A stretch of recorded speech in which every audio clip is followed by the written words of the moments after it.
Bonjour et bienvenue au canal Joe Blow. C'est maintenant l'heure d'un nouveau vidéo sur la société Watchtower.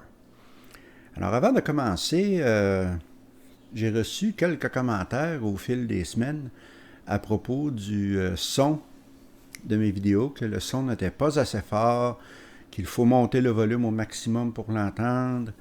Alors j'ai décidé d'enquêter sur ce problème et je crois avoir trouvé la solution parce que mon microphone est un microphone USB. Il n'a pas de contrôle pour le gain. Donc, ce qu'il me donne, c'est ce que je dois prendre. Par contre, j'ai trouvé un logiciel en ligne qui m'a permis d'augmenter le gain du microphone. J'ai fait quelques essais, quelques tests. Alors, ceci est le premier vidéo que je fais avec ces nouveaux ajustements. J'aimerais bien qu'on me dise dans les commentaires si le volume est bon, si on m'entend bien, si le volume est trop fort. Cela peut être aussi un problème. Je parle avec ma voix normale, comme toujours. Je ne crie pas. Et aussi, j'ai décidé de faire une deuxième vidéo après celui d'hier parce qu'il y a quand même une semaine que je n'ai pas fait de vidéo. Alors, je vais me rattraper. Et cette semaine, ou aujourd'hui, je devrais dire, je vais parler de la fameuse prophétie de 1925, qui, le slogan de la société Watchtower à l'époque était « La fin du monde approche, des millions qui vivent présentement ne mourront jamais ». Alors, vous allez peut-être dire, ben Joe, c'était 1925, on s'en fout, là, on est en 2021, c'est 100 ans plus tard. Mais comme je vais vous le démontrer au long du vidéo, les événements de ces années-là ont eu un effet très important sur la société Watchtower et par extension sur nous, les anciens témoins de Jéhovah, et sur ceux qui seraient peut-être intéressés à devenir témoins de Jéhovah. Alors, ces événements sont très importants et vous allez comprendre pourquoi. Alors, qu'est-ce qui est arrivé dans le fond, c'est que Charles Taze Russell, le premier président de la société Watchtower, avait prédit qu'en 1914, la fin du monde arriverait. Bien entendu, cette prophétie ne s'est pas réalisée. Oui, il y a eu la guerre mondiale, mais c'était loin d'être la fin du monde. Charles Taze Russell est mort en 1916 et toutes ces choses ont laissé ses disciples, les étudiants de la Bible à l'époque qu'on les appelait, dans le désarroi. Ils ne savaient plus quoi faire, dans quelle direction aller religieusement et spirituellement. Ils étaient complètement perdus. C'est alors que Joseph Rutherford est devenu le nouveau président de la société Watchtower. Et il a décidé de démarrer une nouvelle campagne pour essayer de réinjecter de la passion dans la société Watchtower. Et c'est là qu'il est arrivé avec ce fameux slogan. En 1918, dans un discours, il a dit « Le monde va bientôt finir. Des millions qui sont maintenant vivants peut-être ne mourront jamais. » Et en mars 1918, le titre a même été changé. « La fin du monde s'en vient. Des millions qui sont présentement vivants ne mourront certainement jamais. » C'est léger comme changement, certainement, au lieu de peut-être, mais c'est important. Et ça va devenir important plus tard dans la vidéo aussi. Alors, n'oubliez pas ce petit changement. En 1920, il y a un petit livret qui a été imprimé qui s'intitulait « Des millions présentement vivants ne mourront jamais ». Et même dans un livre pour enfants, il y avait des prophéties à propos de la vie dans le nouveau système après 1925. C'est là qu'on a commencé à dire que la fin du monde serait en 1925. Alors, on a commencé à parler de cela en 1918 et 1919. Ce que beaucoup de témoins de Jéhovah actifs aujourd'hui ne savent pas, c'est que cette prophétie de 1925 était le focus principal du travail de prédication entre 1918 et 1925. La société Watchtower, de nos jours, essaie de mettre ces événements en sourdine, de les cacher, mais parce qu'ils savent que si les disciples, si les témoins de Jéhovah actifs connaissaient tous ces événements, il y aurait des problèmes. Alors, ils essaient de cacher tout cela, mais c'est un fait que ce slogan, cette prophétie était le point principal de la société Watchtower dans ces années-là. On s'attendait, voici les choses qui étaient prévues pour la fin du monde en 1925, la fin de la chrétienté, c'est-à-dire la fin de toutes les religions chrétiennes, sauf les témoins de Jéhovah, bien entendu, le retour du paradis sur la terre, la résurrection des morts sur la terre et le réétablissement d'Israël. Alors, on croyait aussi que la résurrection commencerait en 1925 avec les patriarches comme Abraham, Isaac, Jacob, Samson, les juges, tous les personnages que l'on voit dans l'Ancien Testament seraient ressuscités avec un jeune corps et un esprit parfait. Alors ça, c'était ses attentes. Et voici quelques citations dans le petit livret des millions qui vivent présentement ne mourront jamais. À la page 88, on parle à quoi devrait-on s'attendre? Alors, la première chose qui va être restaurée, c'est la vie aux morts. Et puisque d'autres écritures certifient qu'il y aura une résurrection d'Abraham, d'Isaac, de Jacob et autres patriarches et hommes de foi de l'ancien temps, nous pouvons nous attendre à ce que 1925 sera le retour de ces hommes d'Israël de la condition de la mort, étant ressuscités et restaurés à l'humanité parfaite et devenant nos chefs visibles sur toutes les choses sur la terre. Fantastique. Un autre livre, Le chemin au paradis de 1925, nous devrions nous attendre peu de temps après 1925 à voir le réveil de Abel, Enoch, Noé, Abraham, Isaac, Jacob, Melchisédek, Job, Moïse, Samuel, David, Isaïe, Jérémie, Ézéchiel, Daniel, Jean le Baptiste et d'autres. Tous ces hommes-là sont censés être ressuscités en 1925. Et la plus drôle, on parle, ça c'est dans un livre pour enfants, on dit, sans doute, beaucoup de garçons et de filles qui lisent ce livre vivront pour voir Abraham, Isaac, Jacob, Joseph, Daniel et d'autres des fidèles patriarches de l'ancien temps ressuscités dans la meilleure gloire, parfaits en esprit et en corps. Le monde et toutes les choses qui sont dans le monde présentement leur paraîtront étranges, car ils n'ont jamais vu de téléphone, de radio, d'automobile, de lumière électrique, d'avion, de machines à vapeur et beaucoup d'autres choses qui sont familières pour nous. Bien entendu, cela prendra du temps pour que les choses aillent bien après le grand stress de 1925. Cela pourrait prendre 10 ans ou plus pour que vous puissiez mettre votre maison en état et cultiver vos jardins avec les fruits et les légumes. Mais vous serez préparé pour le nouveau système de choses. Écoutez bien ça, ça vaut la peine, c'est tellement drôle et ridicule en même temps. Vous aurez les services des meilleurs décorateurs que vous pouvez trouver. Certains d'entre eux étaient thanatologues dans les salons funéraires, mais puisqu'il n'y aura plus de morts, ils devront trouver un autre travail. Leur expérience comme thanatologue dans les salons funéraires les préparera à être des décorateurs avec très peu de difficultés.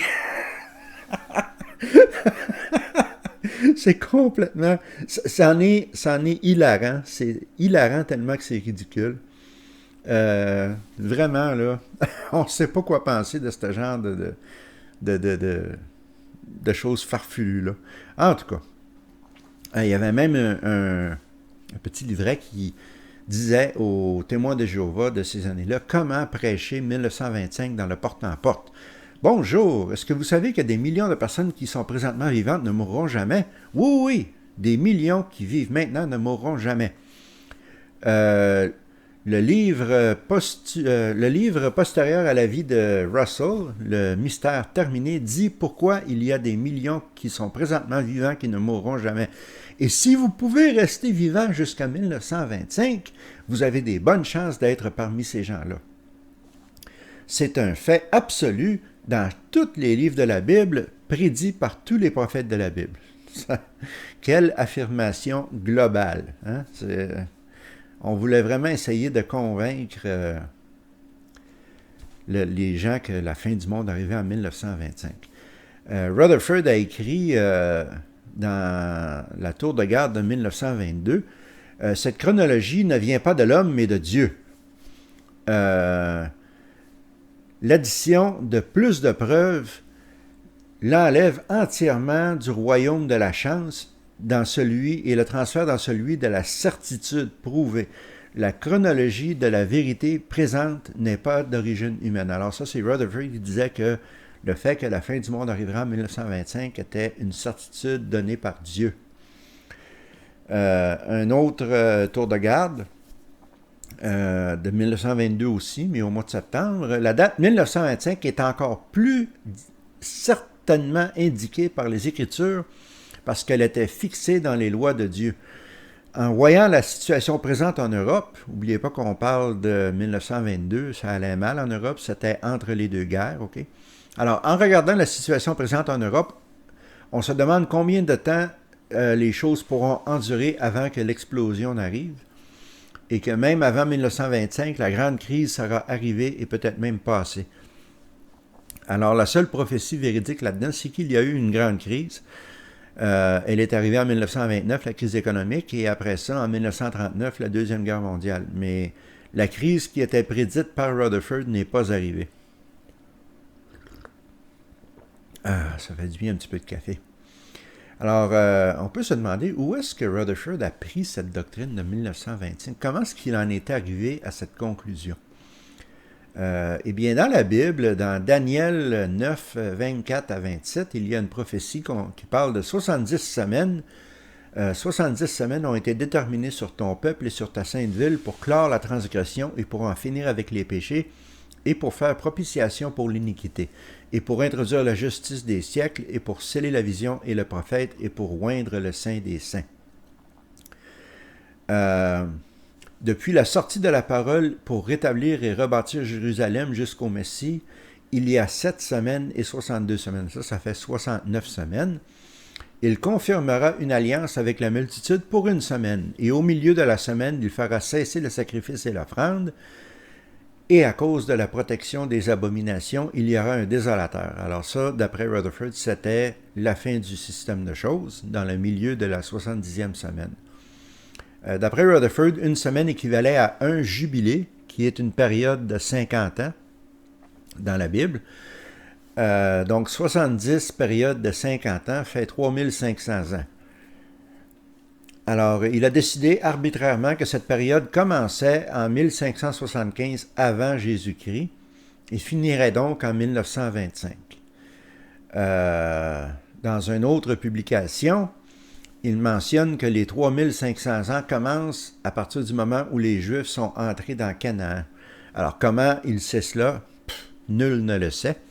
Mais c'est vraiment triste de voir comment les gens étaient naïfs à l'époque pour croire qu'une évidence aussi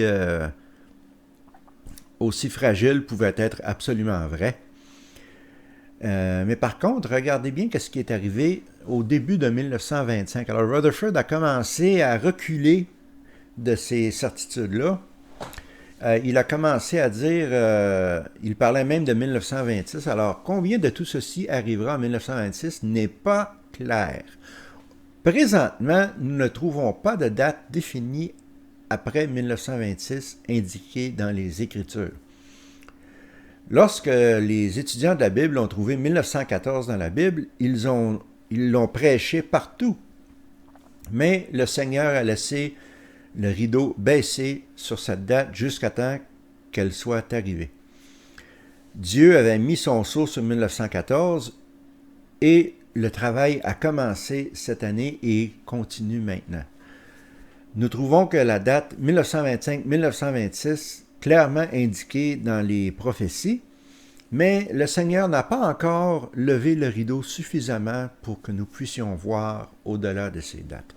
Alors, il commençait à reculer. Parce que Rutherford, soyons clairs, je ne peux pas le prouver, mais c'est mon opinion personnelle que Rutherford savait parfaitement bien que 1925 n'était pas la fin du monde, qu'il n'arriverait à rien. Il avait inventé cette prophétie pour revigorer les étudiants de la Bible, et cela lui donnait du temps entre 1917 et 1925, et 1926 surtout, pour trouver d'autres manières de maintenir la société Watchtower. Je suis certain que Rutherford ne croyait absolument pas que 1925 serait la fin du monde. Alors, qu'est-ce qui est arrivé dans les années avant et après 1925? Eh bien entendu, la campagne de prédication que 1925 serait la fin du monde a vu une augmentation considérable dans le nombre de témoins de Jéhovah.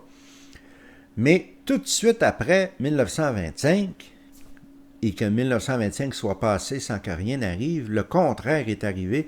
Alors, voici les statistiques d'assistance au mémorial. En 1927, même 2 ans après 1925, il y avait encore 88 544 personnes qui ont assisté au mémorial.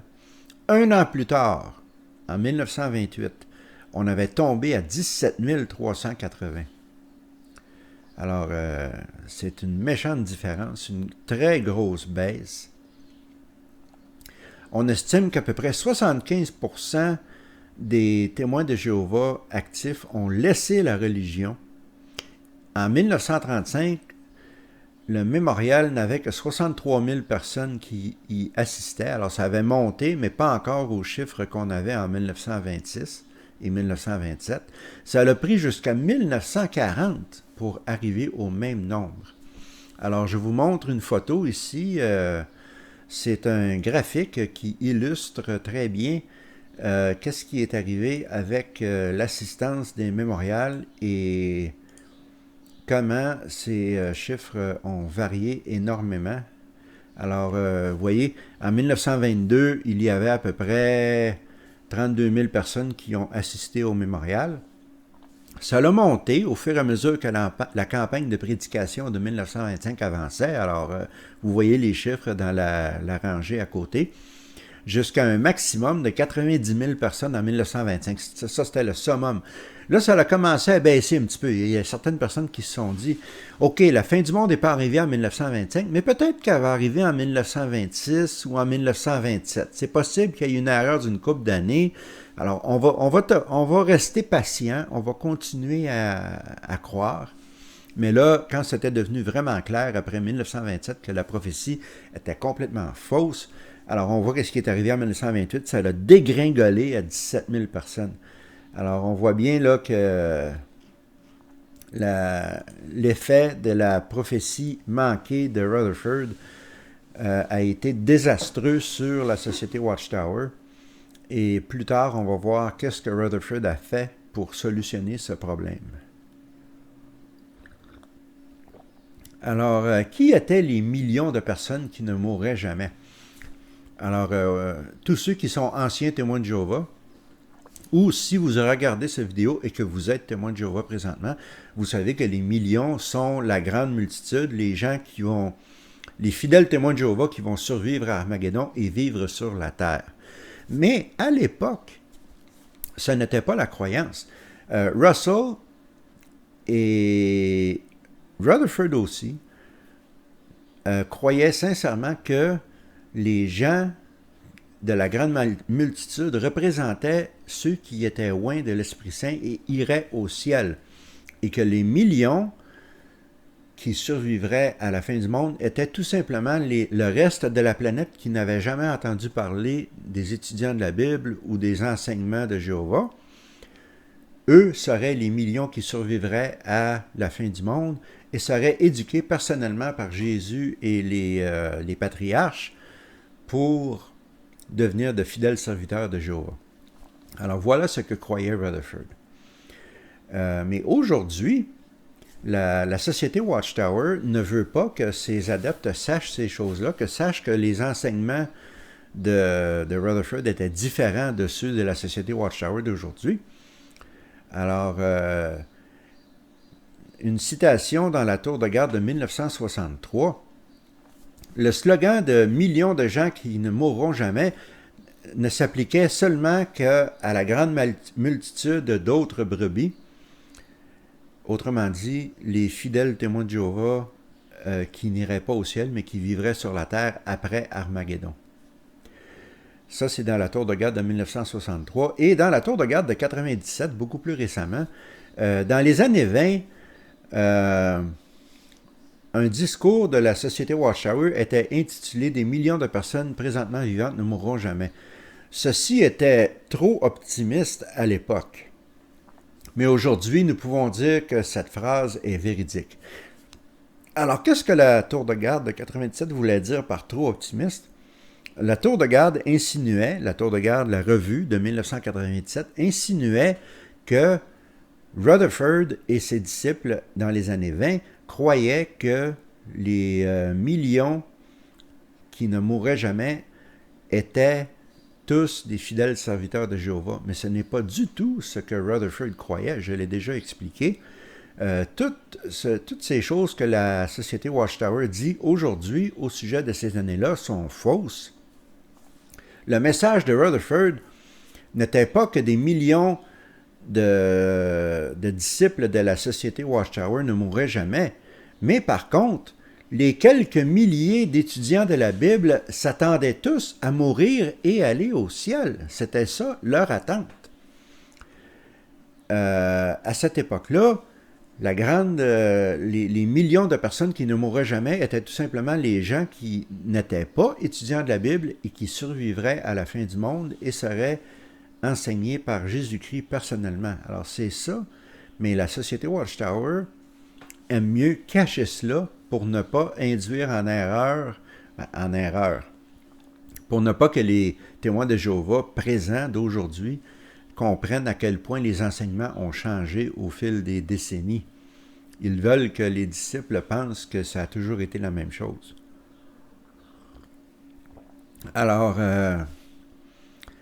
qu'est-ce qui est arrivé après? Qu'est-ce que la Société Watchtower a fait pour s'excuser de cette fausse prophétie? Eh bien, ils ne se sont pas excusés. Comme toujours, ils ont mis le blâme sur les croyants et non sur eux-mêmes. Aussitôt que 1926, dans la tour de garde, on parlait que la fin du monde en 1925 n'était qu'une opinion exprimée. Et on a vu que la campagne de prédication intensive qui a eu lieu entre 1918 et 1925 était complètement axée sur la certitude prophétique, chronologie soi-disant divine que 1925 serait la fin du monde. Alors ce n'était pas qu'une opinion exprimée par quelques-uns, c'était Rutherford lui-même qui avait mis cette certitude. Alors, la tour de garde de 1926, imaginez, ça faisait seulement 1 an que la prophétie ne s'était pas accomplie et déjà la Société Watchtower, incluant Rutherford, bien entendu, qui à l'époque était encore le président, essayait de détourner le blâme sur les croyants qui avaient acheté leur prophétie. Dans la tour de garde, une autre tour de garde de 1926, certains ont anticipé que le travail terminerait en 1925, mais le Seigneur n'a pas dit telle chose.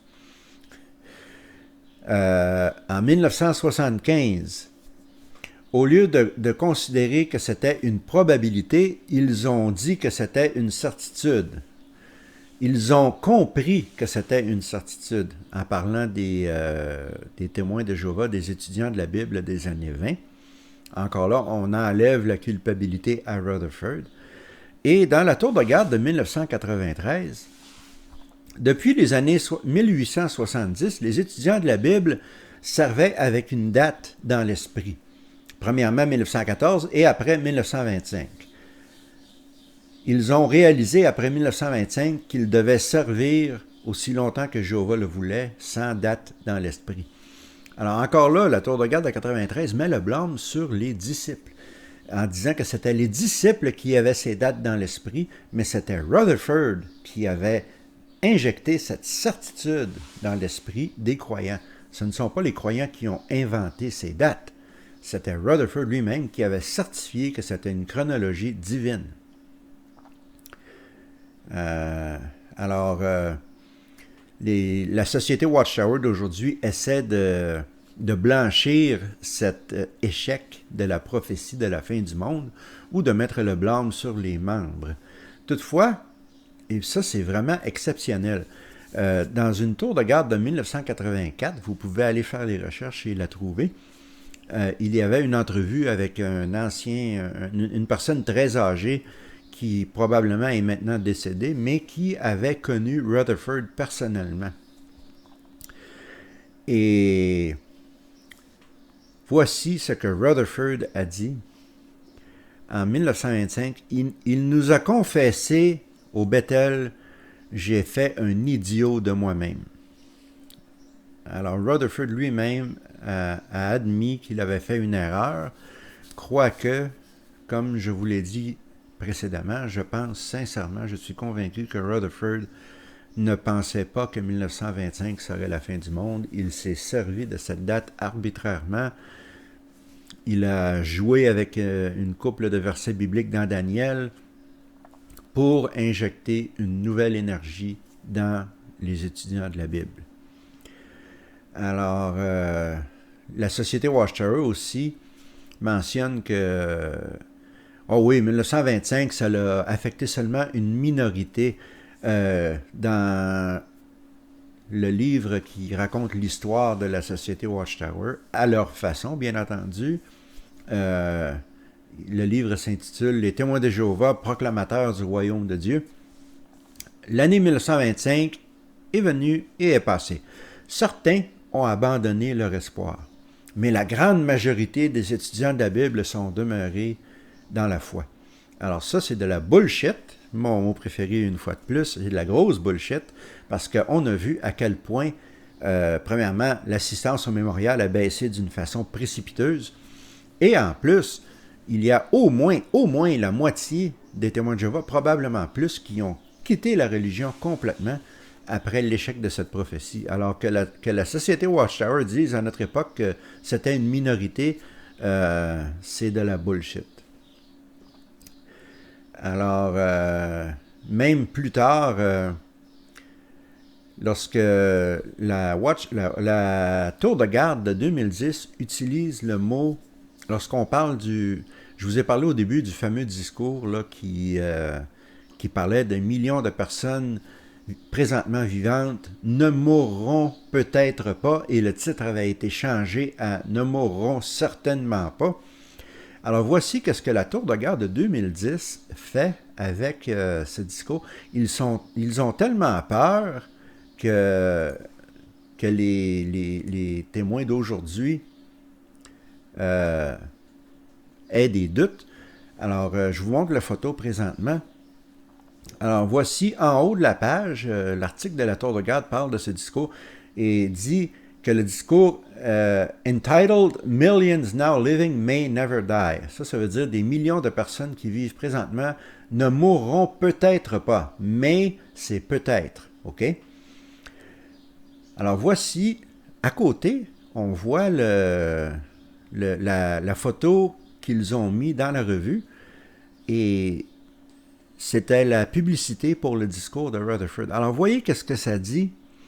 The world has ended.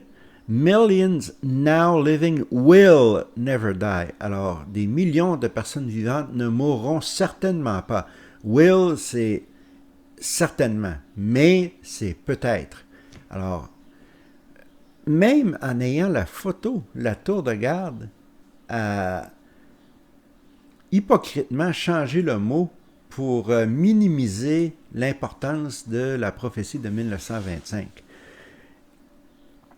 Alors, non seulement c'est une tromperie d'utiliser le mot peut-être au lieu du mot certainement, mais ça cache aussi la conviction absolue que Rutherford avait implantée dans ses disciples au sujet de 1925. Et là, on arrive au moment où j'explique pourquoi c'est si important tout cela, la fameuse prophétie de 1925. Oui, ça fait 100 ans, mais ça a eu des conséquences dramatiques sur les étudiants de la Bible. Alors, Rutherford avait eu toutes ces années-là, entre 18 et 25, pour élaborer un plan d'action, car, je vous le dis, je le répète, je suis convaincu que Rutherford savait parfaitement bien qu'il ne se passerait rien en 1925. Alors, qu'est-ce qu'il a fait? Eh bien, il a utilisé la prophétie de 1925 en premier lieu pour reconstruire la société Watchtower, reconstruire les étudiants de la Bible. Il leur a donné un objectif, un but. Il a injecté de la passion dans l'organisation. Il faut lui donner crédit pour cela. C'est devenu sa prophétie définitive. Toutefois, l'échec de 1925 a eu des conséquences très grandes pour notre époque, parce que Rutherford en a profité pour complètement transformer les étudiants de la Bible. Premièrement, il s'est distancé de Russell le plus possible. Je vous ai raconté l'anecdote de la barbe là, dans une autre vidéo. Lorsqu'un des chefs de bureau en Allemagne avait une grosse barbe, il a dit, Rutherford lui a dit, la grosse barbe était en hommage à Charles Taze Russell, en passant.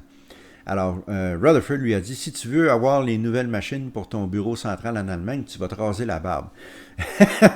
Rutherford ne voulait rien savoir de Russell. Il a tout fait pour se distancer de Russell. Toutes les prophéties de Russell ont été mises aux poubelles par Rutherford.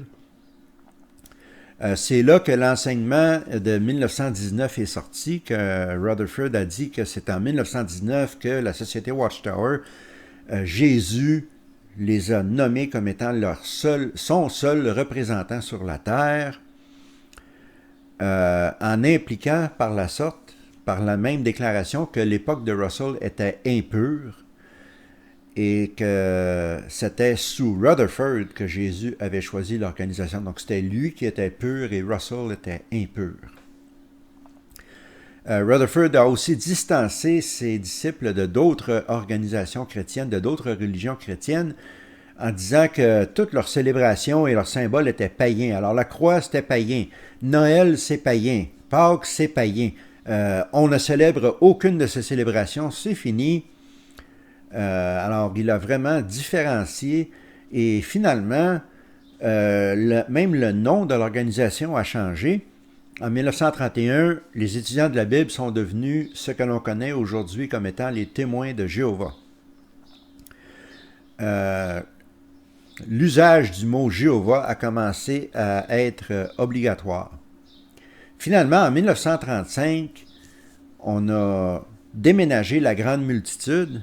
Avant, on disait qu'ils allaient aller au ciel, qu'ils faisaient partie des élus de Dieu, mais la grande multitude, en 1935, a été déménagée à la terre. Alors, c'est là qu'on est arrivé avec l'enseignement que seulement les témoins de Jéhovah baptisés et fidèles survivraient à Armageddon, et tous les autres habitants de la planète, les billions, les milliards et les milliards de gens qui vivent sur la terre seraient tous détruits.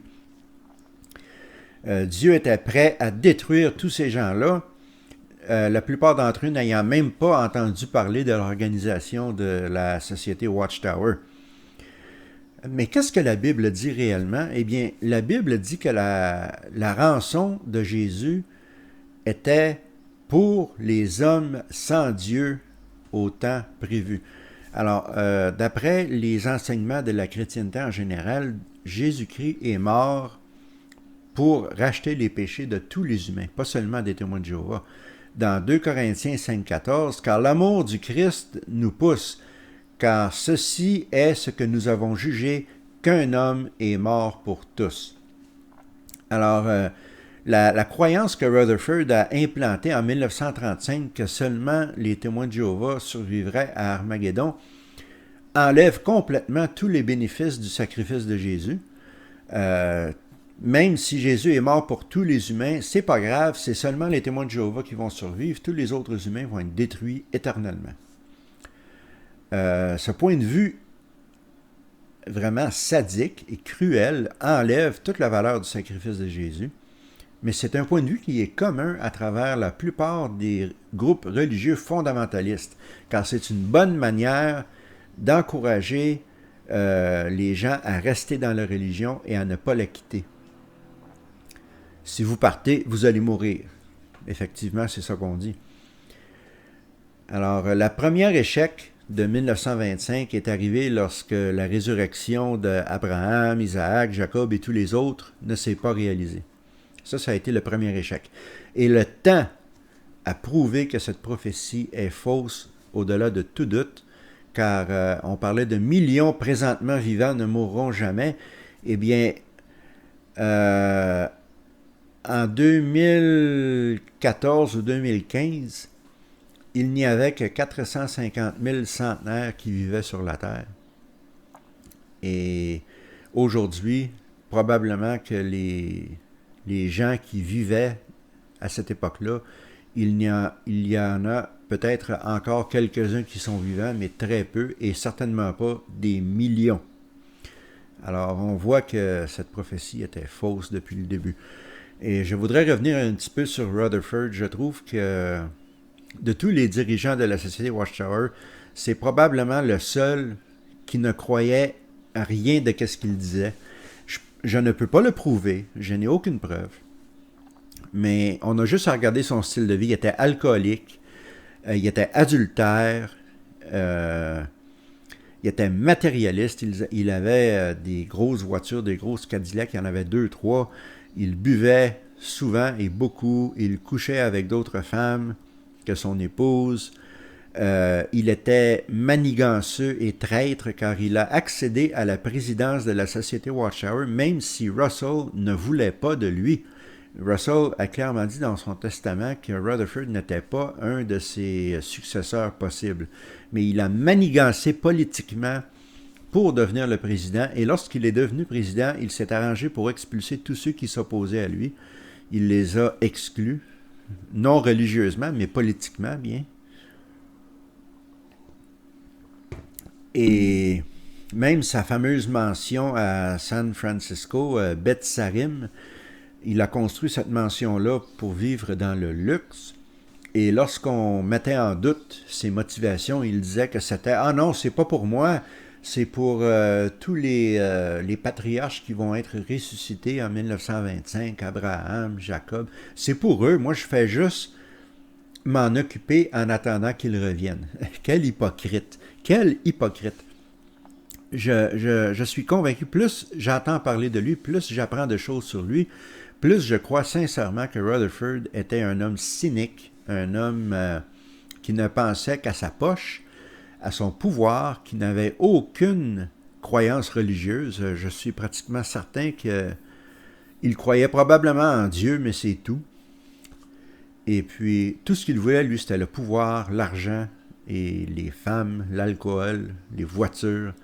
Et il a inventé toutes ces doctrines-là pour mieux contrôler les disciples. Et c'est à cause de lui qu'on a un collège central aujourd'hui qui est expert en contrôle et en manipulation. La seule excuse que je peux donner au collège central d'aujourd'hui, c'est que ces hommes-là, ils croient. Je crois qu'ils croient. Je pense que ces hommes-là, Anthony Morris, Stephen Lett, Dane Cook, tous ces hommes-là, Sam Hurd, croient qu'ils sont les élus de Christ, car beaucoup d'entre eux ont été soit élevés dans la religion ou sont devenus témoins de Jéhovah alors qu'ils étaient très jeunes, et ils sont vraiment endoctrinés. Cela n'est pas pour dire qu'ils n'aiment pas le pouvoir. Ils aiment le pouvoir, ils aiment la célébrité, mais au moins eux, dans leur croyance, ils sont sincères. Mais Rutherford, lui, était un homme complètement cynique. Alors, c'est la conclusion du vidéo d'aujourd'hui. J'espère que vous l'avez aimé. Si oui, comme toujours, donnez-moi un gros like. N'oubliez pas de vous abonner. Partagez le vidéo partout, comme toujours. Et n'oubliez pas de cliquer la petite clochette pour savoir lorsque j'aurai téléchargé un nouveau vidéo. Et n'oubliez pas non plus d'aller jeter un petit coup d'œil à ma nouvelle chaîne, Joe Blow au hasard. Je vais remettre un lien dans la description du vidéo d'aujourd'hui. Et puis, c'est une chaîne où je parle de tout sauf de la société Watchtower. Ça vous donne une idée. Et n'oubliez pas de me dire aussi si le volume du microphone est mieux qu'avant, si vous m'entendez bien et si vous me comprenez bien. Alors, merci beaucoup et on se revoit la semaine prochaine cette fois.